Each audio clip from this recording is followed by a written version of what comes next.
जय हिंद। तो यहाँ पे हमारे साथ आए हैं अंकित कुमार वर्मा जी, ठीक है, जो कि आपका एक यूपीएससी एस्पिरेंट है, जो कि आपके सवालों का कुछ हमारे सवालों का जवाब देंगे कि किस तरह से आप इस फील्ड के बारे में जान सके, थोड़ा सा इसके बारे में आप कुछ समझ सके, ठीक है। जय हिंद दोस्तों। तो आपका पहला सवाल है कि लोग जो दिल्ली क्यों प्रेफर करते हैं यूपीएससी के लिए? यूपीएससी के दिल्ली वो एक मतलब जैसे एजुकेशन दिखाया हब जाता है कि है। बहुत बहुत आपका अलग अलग स्टेट से आते हैं लोग, जैसे त्रिपुरा से आ गए हैं, गुजरात से आ जाते हैं, तो मतलब काफी कि दूर दूर क्यों, से आते हैं। मतलब इतना दूर क्यों? घर में भी तो हो सकता है। यूपीएससी वो एक हब बना हुआ है, जैसे डिफेंस का हब आप जैसे देहरादून को बोल सकते हैं, वैसे ही यूपीएससी का हब एक दिल्ली है, जो बहुत पहले से चलता हुआ आ रहा है। हिस्ट्री के टाइम से आप देखते हो कि सुनते आ रहे हो कि कहीं जा कुछ आप अगर आपको यूपीएससी के फील्ड में कुछ भी एग्जाम देना है तो आपको दिल्ली जाना है। लोग सुनते हो जैसे अभी सुपर ये आपका एक फिल्म बनी है 12th फेल। 12 फेल, जिसमें भी दिल्ली के बारे में पूरा दिखाया गया कि उसमें कैसे वो भी तो गांव से टच करता था, पर उस समय का जनरेशन अलग था, अभी का जनरेशन अलग है। तो उसे एक तरह से यूपीएससी का हब माना जाता है, वहाँ पर सारी चीज अवेलेबल, कोचिंग वगैरह सब भी वहीं पर पर अभी है। लोग सारे सब ऑनलाइन में शिफ्ट हो गए हैं, तो इस बारे में तो दिल्ली तो जाना अभी सही जैसे है। जनरेशन की अभी पहले क्या थे, सबके हाथ में मोबाइल नहीं था, सभी टेक्नोलॉजी से उतना रूबरू नहीं थे। अभी के टाइम में क्या सब टेक्नोलॉजी से कनेक्ट हुए हुए हैं। अभी सबके हाथ में अपना पर्सनल फोन है, पर्सनल इंटरनेट सबका मतलब सुविधा अच्छा है, इंटरनेट का सब अवेलेबल, हर जगह अवेलेबिलिटी है।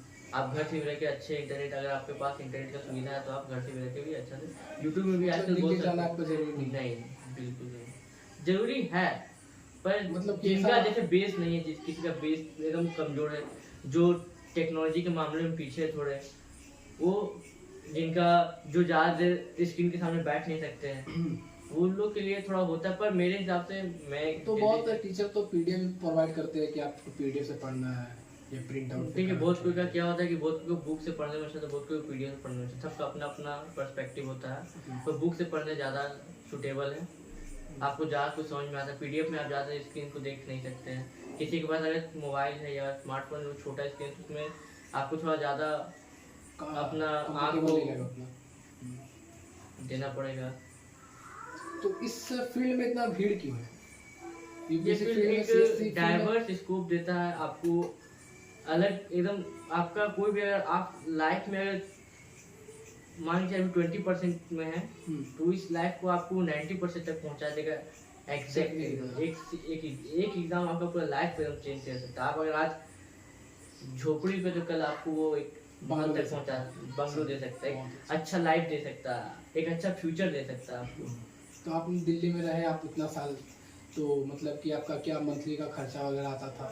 देखिए, मैं दिल्ली में मुखर्जी नगर में, मेन मुखर्जी नगर में नहीं रहता, मैं मुखर्जी नगर से 30 मिनट्स या 40 मिनट्स के ड्यूरेशन पे रहता था।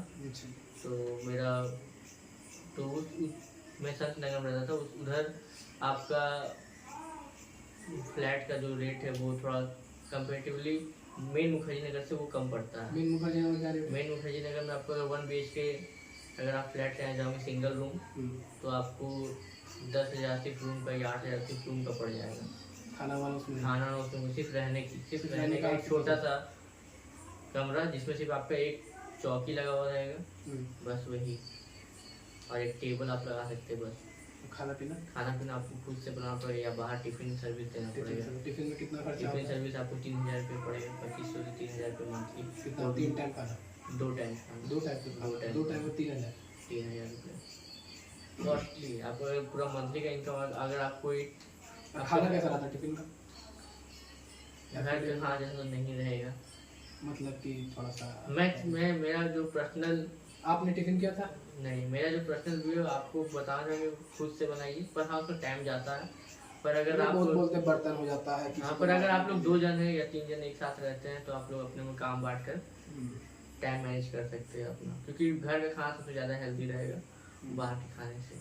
तो इस मतलब एग्जाम में मतलब कि कितना टाइम लगता है इस एग्जाम को मतलब क्वालिफाई करने के लिए? मैंने एक अगर सीरियस एस्पिरेंट अगर तैयारी कर रहा है, इस फील्ड में घुसना चाह रहा है, मतलब मान लीजिए आज वो जस्ट ग्रेजुएशन देख रहा है, ठीक है, उसको पता है कि एक IAS करके कोई एग्जाम होता है, यूपीएससी सिविल सर्विसेज जो के थ्रू आता है, ठीक है, तो अब उसमें मतलब कि अगर ईमानदारी से वो देता है तो कितना वक्त लगना चाहिए या कितना वक्त में उसका हो जाना चाहिए अगर वो सीरियस एस्पिरेंट है? देखिए, हो जाना चाहिए तो ये तो कंफर्म है नहीं, ये एकदम प्रिडिक्शन है, अनप्रिडिक्टेबल एग्जाम है ये, इसको आप प्रिडिक्ट कर नहीं सकते। तो मैं कहूँगा कि अगर आप सीरियस स्टूडेंट है, आप हर चीज़ एकदम आंसर राइटिंग से लेकर सिलेबस गो थ्रू पीवाईक्यू वगैरह सब कुछ करते हुए अपने आप को एक स्टेज देते हुए चले, सीरियल वाइज सब कुछ कवर कर रहे हैं, अच्छे से प्रिपरेशन कर रहे हैं। मेन बात है कंसिस्टेंसी, अगर आप बनाए हुए हैं अपने इस प्रिपरेशन की जर्नी में, अगर आप एक साल कंसिस्टेंट होकर आप पढ़ाई करते हैं 8 to 10 आवर्स, तो आपका पॉसिबिलिटी 80 to 85% रहता है कि आप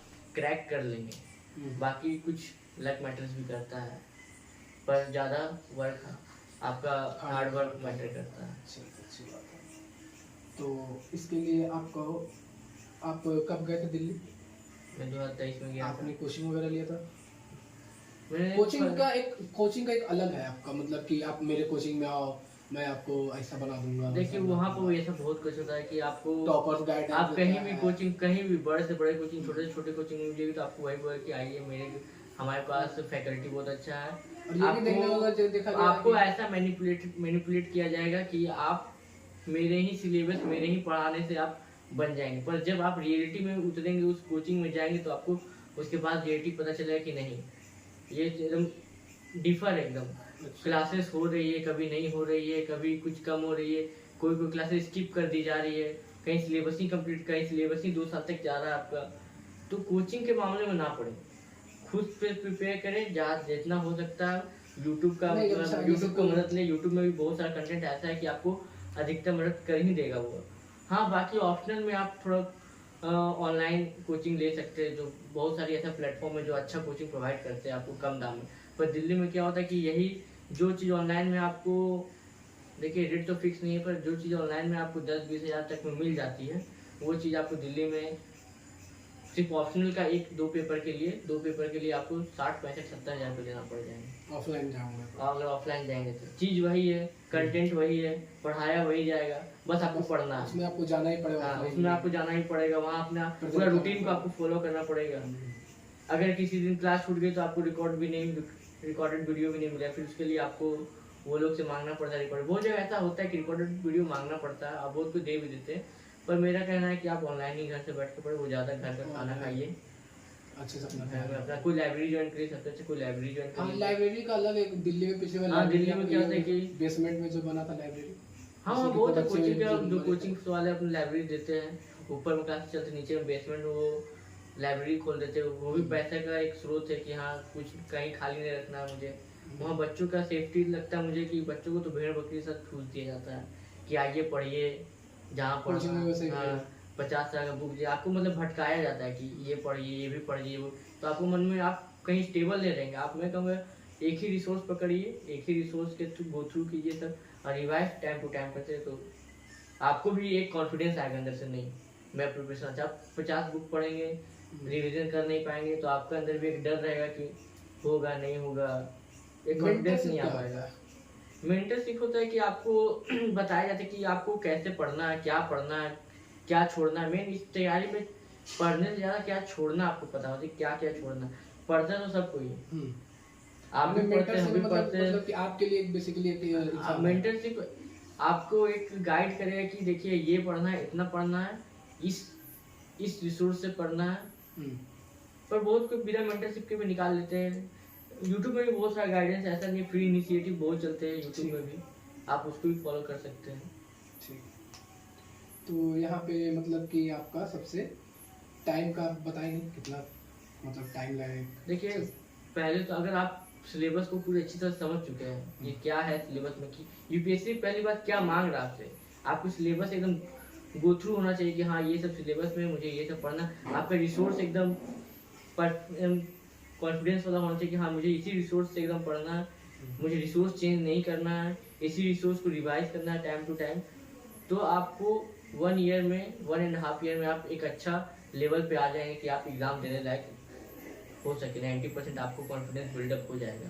तो इस हिसाब से मतलब कि आप ये कह सकते हैं कि दिल्ली आपका सही है यूपीएससी के लिए या नहीं है?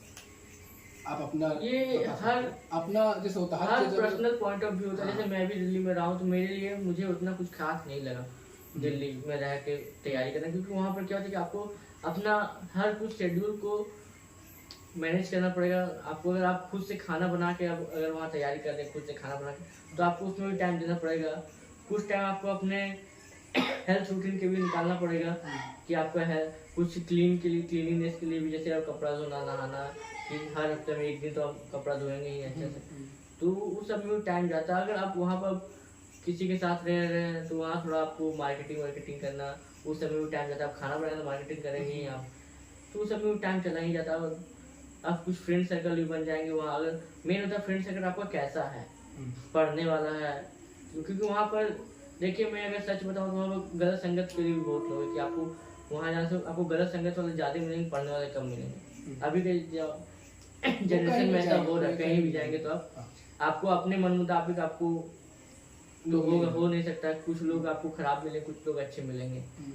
तो अगर वो आप सबके ऊपर डिपेंड करता है कि वो कैसे हैं। तो आप घर में रहने में क्या फ़ायदा है कि आपको खाना बनाने का कोई टेंशन नहीं है, कपड़ा धोने का कोई टेंशन नहीं है।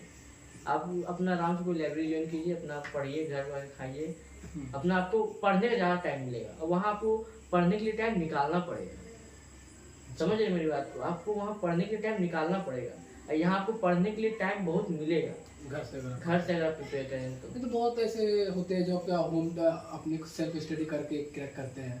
हाँ तो उनका देखिए सेल्फ स्टडी आपको लगता है कि सेल्फ स्टडी क्रैक हो रहा है, पर होता मतलब सेल्फ स्टडी मतलब वही ऑनलाइन माध्यम से आपका हाँ, पढ़ रहे हैं या हाँ, किसी भी चीज़ से होता क्यों नहीं? मतलब बस self आपका करके कुछ मेहनत, वर्क, हार्ड वर्क होना चाहिए उस पर। मेन क्या बोला मैंने, कंसिस्टेंसी। अगर आप डेली 8 to 10 आवर्स पढ़ रहे हैं, अपने वर्क, अपने पढ़ाई को दे रहे हैं, तो आप जरूर निकाल सकते, क्यों नहीं निकाल सकते। और ये एक तो कोचिंग वाला है, जैसे मान लीजिए कोई एक टॉपर होता है, ठीक है, उसका 4 जगह होल्डिंग लगा हुआ फोटो में, इस कोचिंग से ही पढ़ा, उस कोचिंग से ही पढ़ा है, ऐसा क्यों? ये टॉपर्स वाला जो होता है मतलब क्या है क्या टॉपर्स होता का है कि लेवल? जैसे आप भी देखे होंगे कि आप जैसे कोई आज जैसे top कोई करना। एबीसी एक इंस्टीट्यूट है, एक XYZ इंस्टीट्यूट है। मैं एबीसी से पढ़ रहा हूँ। अब मैंने XYZ का इंस्टीट्यूट का ऑनलाइन जो वेबसाइट उसमें मैंने विजिट किया कुछ रिसोर्स के लिए, कैसा है देखने के लिए। मैंने अब उसमें देखते ही आप उसने पहले आपका नाम और मोबाइल नंबर मांग लिया था। अब जैसे ही आपने डाला वो आप उसमें रजिस्टर हो गए। अब कल को दिन आप मान के चलिए आपका यूपीएससी क्लियर हो जाता है, भले आपने XYZ से नहीं पढ़ा, पर आपने उसका वेबसाइट चेक इन किया, आपका नंबर उसके पास है, सब कुछ आपका नाम है, तो वो आपको कांटेक्ट करेगा। बहुत जगह तो ऐसा भी होता है कांटेक्ट करके, जैसे ये सिक्योरिटी नहीं पर बहुत जगह होता है कि कांटेक्ट करते हैं आपसे, आपको अपने कोचिंग में बुलाया जाता है, आपको कोई सेमिनार अटेंड कराया जाता है, उसमें ही आपको होल्डिंग की सर मैं कुछ आप हमारे बच्चों को कुछ गाइडेंस दे दीजिए, कैसे क्या करना है, एक पाथ बता दीजिए कैसे इस पाथ पे चलना है। तो उसको लेके भी हम लोग बहुत सारे होल्डिंग लगा देते हैं कि चलिए मेरे इंस्टीट्यूट पे आए थे देखिए। होता है कि वही तो मैनिपुलेशन, वही देख के बच्चे, बहुत सारे जो बच्चे रहते हैं जो अभी बिगनर्स है, जिनको ये सब के बारे में ज़्यादा पता नहीं, वो वही सब देख के टॉपर्स को देख के उस कोचिंग में एडमिशन ले लेते हैं। उसके बाद वो मोटिवेट हो जाते हैं, उसके बाद वो सफ़र करते हैं। अगर अच्छा पढ़ाई नहीं तो उनका पैसे 1.5-2 लाख रुपए वहाँ दे देते हैं। फिर बाद में पता चलता है कि ये तो एकदम रियलिटी कुछ और है और बताया कुछ और गया था। तो ये तो बहुत होता है दिल्ली में, ये होता है। तो आप यहाँ हमारे दर्शकों को 3 टिप्स बताइए जिससे मतलब कि यूपीएससी प्रिपरेशन के लिए आपको मतलब करना चाहिए 3। मैं पहले भी बोला था, अभी भी वही बोलूँ, कंसिस्टेंसी मैटर्स। कंसिस्टेंसी मैटर्स एकदम। आपको कंसिस्टेंट रहना पूरे प्रिपरेशन। आप अगर साल भर अगर अपने पढ़ाई को दे रहे हैं तो आपको पूरे पढ़ाई अपना कंसिस्टेंट रखना पड़ेगा। आपको कहीं इधर उधर अपना रिसोर्स के लिए एक रिसोर्स से दूसरे रिसोर्स, तीसरे रिसोर्स तक नहीं जाना है। एक ही रिसोर्स को पढ़िए, बार बार पढ़िए, बार बार रिवाइज कीजिए, उसी को रिसोर्स को पढ़ के टेस्ट दीजिए, PYQ सॉल्व कीजिए। यही है और कुछ नहीं है। आप जितना अपने पढ़ाई को एनालाइज कीजिएगा, अपने गलती को एनालाइज कीजिएगा, अपने पढ़ाई को जितना से ज़्यादा टाइम दीजिएगा, अपने ऊपर जितना टाइम दीजिएगा, आप उतना जल्दी इस फील्ड में सक्सेस पा सकते हैं। चलिए बहुत बहुत शुक्रिया हमारे साथ जुड़ने के लिए और इतना हमारा टाइम देने के लिए।